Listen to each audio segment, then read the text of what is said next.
Kalau bicara progres, saya pikir sangat bagus karena kalau kita ambil progres itu kan ada di free practice, kualifikasi, race. Jadi kita nggak melulu berpatokan pada hasil race ya kalau menilai seorang pebalap gitu ya. Di free practice Rio di seri terakhir di Rusia itu unggul 2 kali dari sisi lap tercepat atas Pascal. Tapi kalau khususnya di seri terakhir itu saya melihat di free practice terakhir ketiga dia sangat kompetitif. Bahkan memang rata-rata waktunya itu lebih unggul atas Pascal.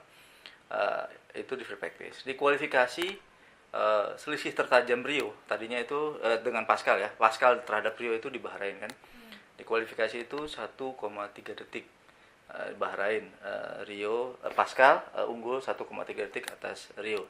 Tapi di seri terakhir Rio masih kalah tapi gapnya sangat kecil 0,064, berarti sudah terpangkas lebih dari 1 detik selisih yang dibuat oleh Pascal terhadap Rio.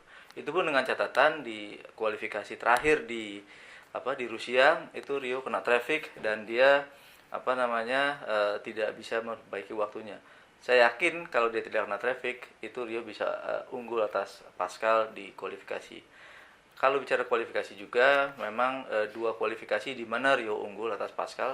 Yang pertama di Australia itu karena memang cuacanya tidak menentu dan masih ada waktu itu sistem eliminasi sehingga pembalap tidak punya cukup waktu untuk memperbaiki diri. Dan kedua di Cina atau Tiongkok di mana Pascal mengalami tabrakan. Jadi kalau saya mengabaikan 2 kualifikasi itu, yang saya jadikan patokan adalah di Bahrain dan di Rusia, di mana Rio sudah benar-benar sangat improve dari sisi itu. Lalu terakhir di race gitu ya. Di race memang kalau bicara hasil race result gitu ya, memang Pascal unggul karena dia konsisten finish sekarang dan Rio gagal finish. At least 2 kali dia gagal finish di Australia dan di Rusia terakhir. Tapi kalau melihat perkembangannya sungguhnya di seri terakhir itu Rio sangat bagus. Justru karena dia lagi bagus itu, dia kan biasanya di belakang nih, terus susah banget naik gitu ya, beranjak dari selepas start susah naik. Kemarin itu dia lagi bagus gitu, dia menyusul 2-3 pembalap, justru lagi bagus ini tikungan kuda dia malah ditabrak dari belakang, jadi korban tabrakan.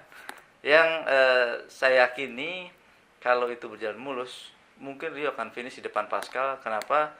Karena kebetulan Pascal juga kemarin ada masalah dengan pit stopnya ya, pit stop terakhir dia.